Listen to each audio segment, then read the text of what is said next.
New laws could be introduced to protect women from harassment outside abortion clinics, the Home Office has said.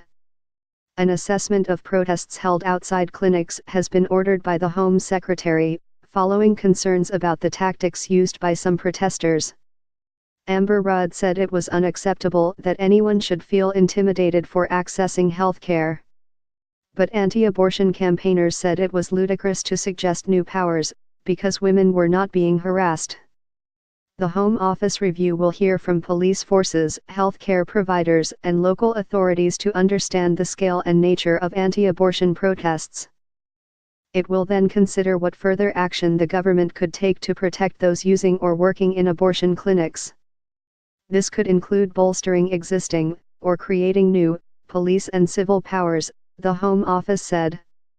Ms. Rudd said, "While everyone has a right to peaceful protest, it is completely unacceptable that anyone should feel harassed or intimidated simply for exercising their legal right to health care advice and treatment.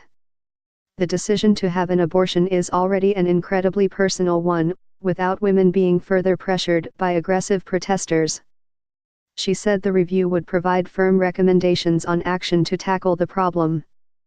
The police already have a range of powers to manage protests, with the law providing protection against harassment and intimidation.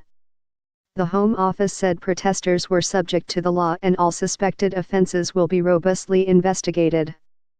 Labour MP Rupa Huq, who has campaigned for a law change, welcomed the review with cautious optimism.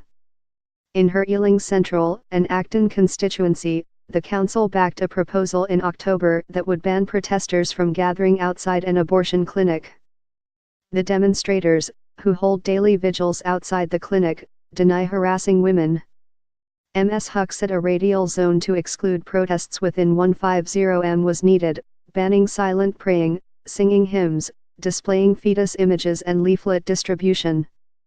The complete anonymity of women seeking terminations should be protected as one would expect with any other NHS procedure, she said.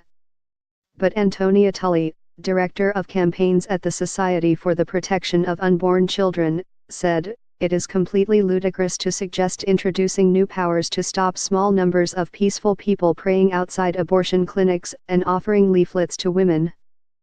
Women are not being harassed. Pro-life counselors cannot force a woman not to have an abortion." She said the presence of vigils can be a lifesaver for women under pressure to abort.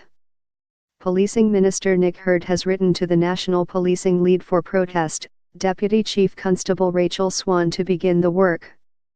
The review will be conducted by Home Office officials and will also consider international comparisons in Australia, France and the US.